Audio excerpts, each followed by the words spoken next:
Po, magandang gabi, no? Magandang umaga, nasang panig tayo ng mundo.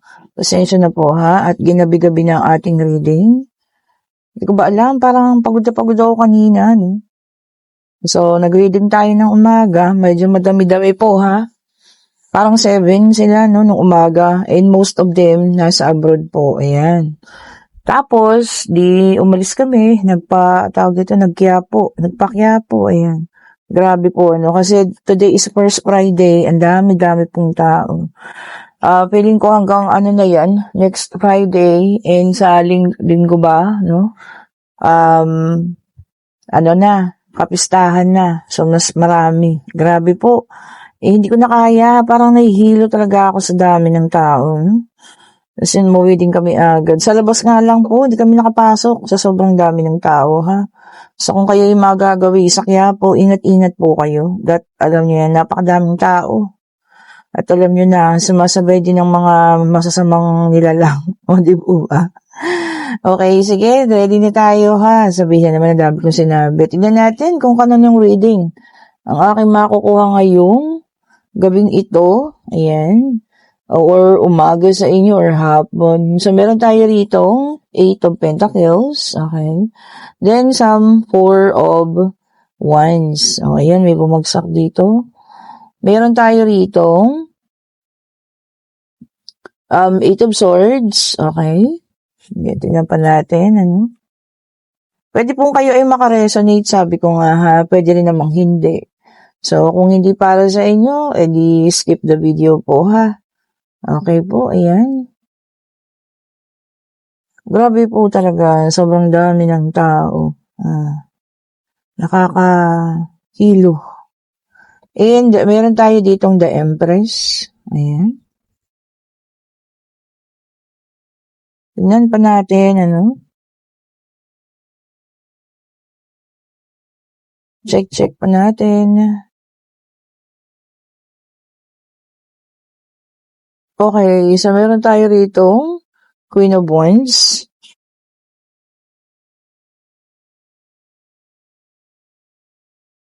Dalawa na lang ang kulang, no? Para sa ating situational reading. Oh, meron tayong The Devil. Okay.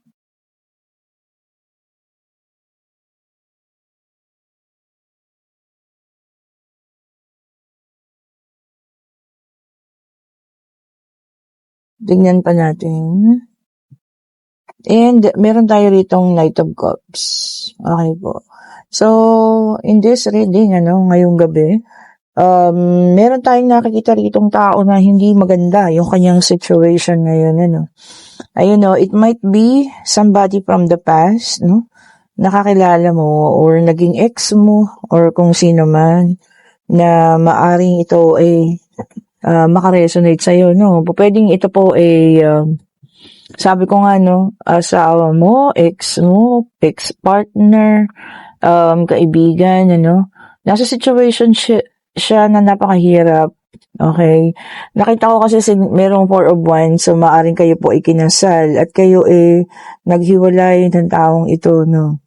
Meron siyang sinamahan, definitely, ayan, pero nandoon siya sa situation na halos hindi niya makayanan yung mga pinapagawa sa kanya ng taong ito. Okay po. So, sa ngayon, hard work kailangan niya dahil medyo parang materyosa ang ating si Bakekang, no? At ikaw naman, as nakikita ko, the better half o yung kanyang dating kapartner. O, ayan ha. You're doing your best para, alam mo yun, magkaroon ka rin ng sarili mong buhay, no? Ang sarili mong, tawag dito, ng finances. Okay po. At, meron tayong nakikita rito, parang addiction or something. Parang itong babaeng sinamahan niya, ha? May addiction on something, pwedeng gambling ito, no? Pag, ang tawag dyan, pag susugal or maaring addiction din talaga, no? So, tinatawag na substance o mga ganyan, no? So, ibig sabihin ko dito, merong bisyo. Okay? So, pagka kasi ganyan, naku, mahirap po, Pagka may bisyo ganyan, papaano mo, 'di ba kahit anong kayod, tapos ganyan may bisyo, naku, hindi natin makakayanan 'yan ha, lalo na siya 'no. But I can say here, the Knight of Cups, ayan. So, maaaring nagsisisi, no?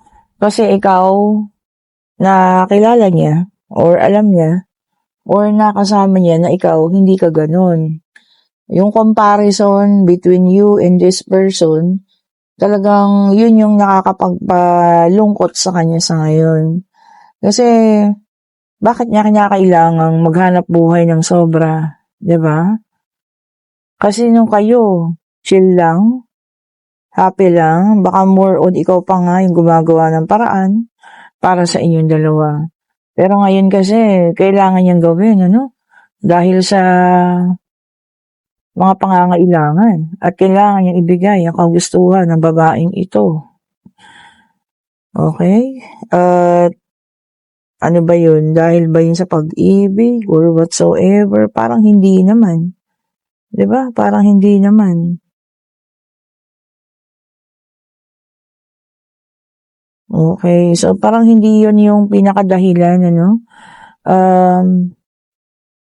So ayan to, siguro, no, siya sa ngayon, hirap na hirap sa sitwasyon, doble kayod, parang kabayo, no? Kalabaw.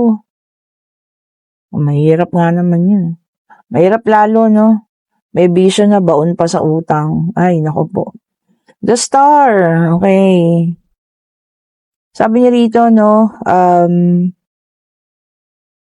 umihiling siya ng pag-asa. And may number 17, ha? Pag-asa na sana.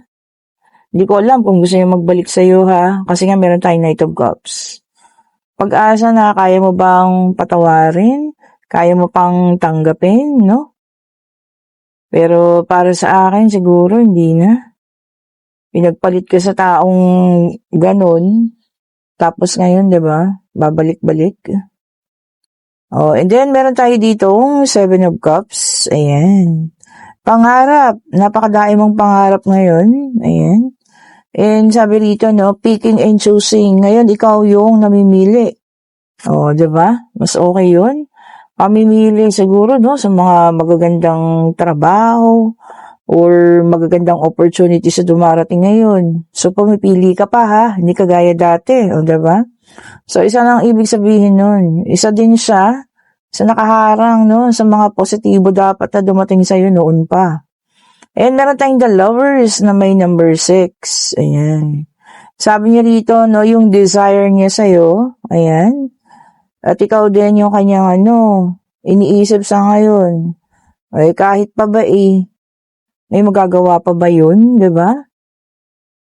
Siguro ang laki lang ng pagsisisi niya, no? Dahil ginagastosan niya ang babaeng ito, lalo na sa mga ganyan, bisyo. Ay, nako. Oh, saan pa? Saan makakarating, di ba? Then, meron tayo ritong 6 of Wands, okay? Nako, ito naman ang maganda para sa iyo, no? Ang daming sumusuporta sa iyo ngayon. Oh, full of support sa mga pagbabagong dumarating sa buhay mo, no? Ang daming nakasuporta sa mga gusto mong gawin, ano? Kumbaga, diyan lahat sila. And meron tayo ritong 2 of Cups. Ayan. Yan, and somebody is attracted din sa iyo sa ngayon, ha? Oh. So, may taong malakas yung attraction sa'yo. Lagi kang iniisip.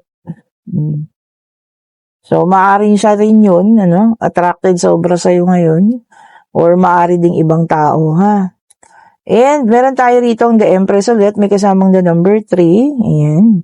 Itong mahirap para sa kanya, no? Maaaring nakabuntis din siya. Yun pa isa kaya para siyang nakakulong sa sitwasyon.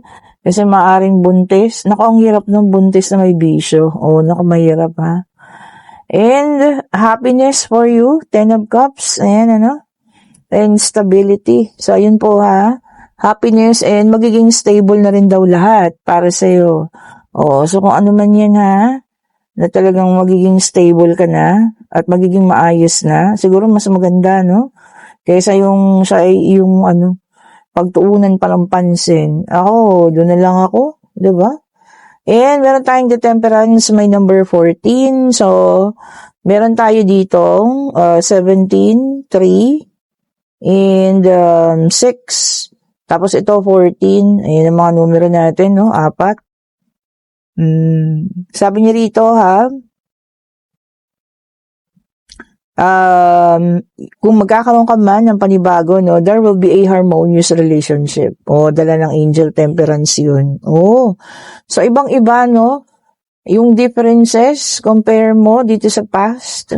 So sabi nga, no, kung magkakaroon man, it will be a different one. Di ba? Saan ka pa? Sa luma o sa bago? Hayaan mo na yung mga addict na yun. Di ba?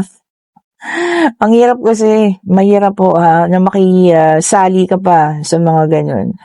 Kung mahal pa, naku, may na mahirap pero kung kaya na, bitawan na po. Ito, pangatlong deck para sa iba naman. The same thing, no? The angel temperance is guiding us. This is for the fire sign. Ayan. Sabi niya rito, no, you're always being sensible. Ayan. So, lahat binibigyan mo ng kahulugan. Yan ha. Hindi naman in a negative way. Sabi nga in a positive way, no? Baka meron tayo nakikita. Yung mga matataas din ng intuition, ha? So, lahat merong meaning sa kanila. So, depende po, nasa sa inyo rin naman yan. Ten of Pentacles, which is an earth sign, Taurus, Virgo, and Capricorn. Sabi niya rito, ha? Home, sa bahay, magmumula ang inyong swerte. Yan. So, siguro, mas more attraction tayo ngayon sa sa swerte, sa finances, no?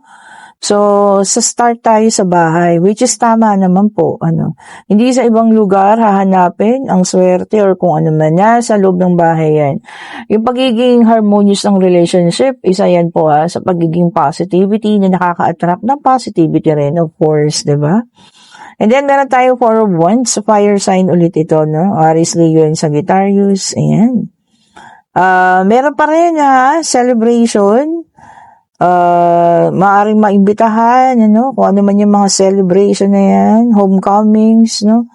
Siguro hanggang January 6 ba yan, di ba? Kasi 3 Kings pa Alam niyo, ang haba ng celebration sa Pilipinas, no? And then, 9 of Wands, this is also a fire sign, ayan. Sabi niya rito, no, meron ka ngayong pinaghahandaan. Maaaring pag-alis mo, no? Pinaghahandaan mo rin, maaaring trabaho, no? Marami na magbabalik trabaho by Monday or kung ano man po yan, ha? Yung iba nga may pumasok na ngayon, ayan. Siyempre kailangan, let's start. Yung talagang maganda yung pakiramdam natin, ha? So magpahinga. Para sa mga 2 araw na natitira, no? Saturday and Sunday, pahinga, para by Monday, ayun. Bakbakan na naman, okay po. And meron tayong King of Pentacles in reverse. This is an earth sign. Ayan, ako, marami raw titigas ang ulo, mga matigas ang ulo ngayon. Halos hindi kayang mapasunod, hindi kayang mapagsabihan, ayan na, for some of you, mai-encounter yung mga ganyan tao po. Kung ano't ano man, ako, habaan ng pasensya, ha? Siyempre, ganyan talaga. Lalo na by Monday, no? Habaan natin ng pasensya. And then, 7 of Wands, fire sign, So, ang daming earth and fire. Sabi niya rito, challenges. Ayan. Siyempre, hindi pa rin naman mawawala yan, It will, sabi nga, it will come, mga challenges sa buhay natin. Pero alam mo yun, mas pinapatatag, mas pinapalakas tayo ng mga challenges na ito. So, whatever happen po, malampasan natin ang mga challenges na to, kung ano't ano man yung mga paparating, ayan. Expect mo na yan. Wala namang napakasmooth na buhay, di po ba? Meron at meron pong darating, di ba? Kung ano man po yan. Ayan, ito 2 na sila. Okay, sakto, tignan nyo. This is a water sign, Cancer, Scorpio, and Pisces, and 8 of Cups. Okay. So, meron mga taong iiwanan, siguro yung nakaraan, ayan, leaving behind, yung mga past. That's good. Ibig sabihin po, you're starting a new life, a new beginning, no? So, iwan na nga lahat ng mga nakasakit, Iwan na yung mga pakiramdam na hindi maganda, no? Iwanan na po lahat yan. You can start a new life. Okay po? With or without that person, sabi nga, no? Pwede tayong mag-umpisa ng panibago po, ha? Hindi natin kailangan. In the first place, pinanganak tayo, ang kasama natin, ating mga magulang, ano, family.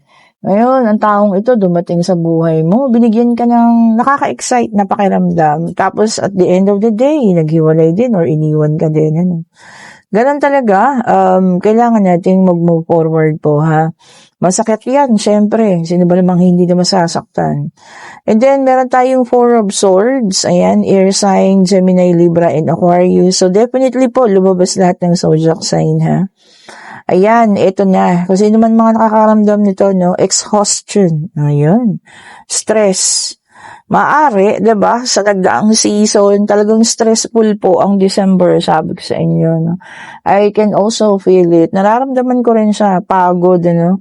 Kuyat, lahat na. Ayan. Kaya nga sabi ko sa inyo, na talagang tinulog ko kanina pagdating namin galing ng simbahan ko.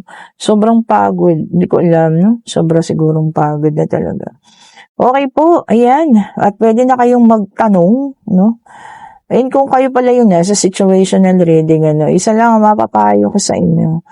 Huwag na kayong sumali pa, no, sa problema nilang dalawa. Kasi problema talaga yun, diba? What if buntis nga, tapos into addiction, pwedeng sugal, drugs, or kung ano man yan. Problema niya na yan. Feeling niya kasi, no, mali yung ginawa niya. Or kung ano man, ano, nararamdaman niya sa ngayon. Or whatever. Ginawa niya na eh. Kumbaga tapos na eh, diba po? Andi dito na, siguro yun talaga yung karma niya, no? Si Bakekang. And alam niya na mali po siya. Okay po? Ikaw naman, tuloy mo na yung buhay mo. Continue what you have started, no? Continue mo na lang yan. Mag-start ka sa bago. May paparating sa'yo, doon tayo mag-focus po, ha? O ayan, pwede na magtanong, pag-ibig, pangyayari, no? Financial, kung naman ang gusto niyo pong malaman, ayan po, ha? Tanong nyo na, Divine Universe, ibigay mo sa amin ang kasagutan. O, yun na po. And, maaari. And this is Two of Pentacles, no? So, kung nakikita nyo, no, ay, dalawa pala sila. Teka, balik natin ha. Okay lang po. Diba? Nagdalawa. O, isa pa ha. Contrast kasi. Kailangan natin yung isa lang. O, see, yes po ang sagot. At ang nanalo ay ang yes. So, this is, may kasamang number 8, no? Napaka-positive. So, 17, 3, 6, 14, and 8 ang mga numero natin. No? This is our lucky numbers. Sabi niya rito, ha? Napakalakas ng confidence mo. Tama naman yan. Which is good kasi talagang kakailanganin po natin yan. Lakas ng loob sa lahat ng mga bagay na gagawin at sisimulan natin ngayong taon na ito. Okay po? And yes, ang sagot ha, binalik natin kanina kasi dalawa yon, magka-contrast pa. O ayan. Pero naging positive pa rin, and yes po ang sagot. Okay po, and kung nagugustuhan ng ating reading, pa-like, pa-share, subscribe, and hit the notification bell para lagi kayong updated sa mga bagong videos na nire-release natin. At sa lahat po ng gusto ng ating mga evil eye set. O ayan. So, this is bracelet at saka ring. Ayan ha, pwedeng ganyang set po. Mag-message na kayo sa akin. Or, pwede rin namang, ito pa, yung isang kind ng, ito ang ganda, bagong design, for the bracelet. Simple lang, ayan, bracelet and ring, pwede po yan. At ito, meron din tayong necklace and bracelet. O, yan. Ito yung mga classic design natin, Yung mga simple lang, ang protection. Ayan, ito isa pa, oo, diba? Bagay na bagay. This is also a bracelet and a necklace. Ayan. So, ayan po ha, mag-chat na kayo. Kung gusto niyo pong mag-order, ito po yung ating mga evil eye set. Okay po. Ayan, wala naman kayo ibang makakausap, ako lang at nandyan po ang link sa ating comment section po. Thank you so much po sa lahat ng nagpa-schedule ng private reading kanina. Sobra-sobra pong salamat sa inyo at may mga nagpa-schedule na agad para sa 7, ano? Tama ba? Yes, January 7, 2026. Ayan ha. So, today pa rin po is January 2nd, no? Ewan ko, baka mapanood nyo to January 3 na, 12 midnight. Okay po. Thank you so much po ulit. Have a great morning, evening, kung nasan man kayo panig ng mundo, ha. Salamat po ulit sa inyo. Pa-like, share, and subscribe, and hit the notification bell para lagi kayong updated sa mga bagong videos natin. Thank you so much po. Bye-bye po sa inyo.